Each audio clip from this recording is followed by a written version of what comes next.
Yeah, it's just like a dream come true. You're growing up dreaming to play for England, your country, and to have a chance to play for my country next Tuesday night, it'll be an honour.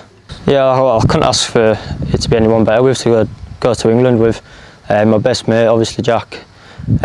He's been a big part of my career. I think he's changed my game a lot and my work ethic. So I think he's a big part of why I'm doing what I am today, really.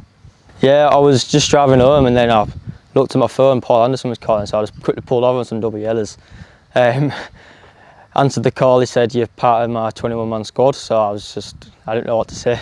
I was absolutely buzzing. Yeah, so our whole development programme, if you like, it's part of what was the ETP programme, or the Lions Development Programme, how is it now? And it's basically an extension of our scholarship. So it's players that are not in our scholarship system are identified in that way, but it's a chance of them to show what they can do with players of their ability, away from their amateur clubs where they can learn something a little different and play with kids of the same ability, and also gives them a chance to represent the club, as I say, underneath the scholarship, but against other opposition as well. There's a number of teams and other youth departments out there that run development programmes, and we're seeing the fruition that with players like Will Hutchinson that's come through that.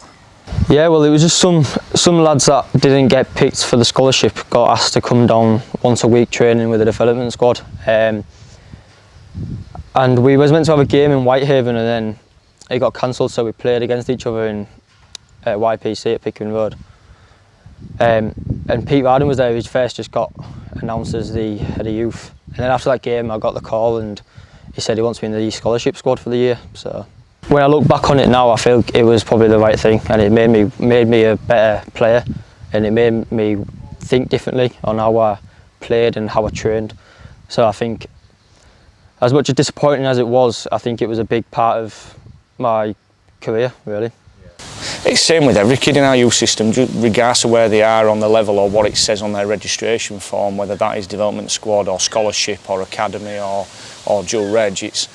They've got to put the same amount of work in, but for Will it's probably more that mental thing of that he didn't get selected for a scholarship at the end of the under-14 season, and it's quite easy for kids to feel left out and feel, oh, that's it, that's my time's done, I'm not going to play anymore, or OSC are never going to look at me, or other clubs are not going to look at me.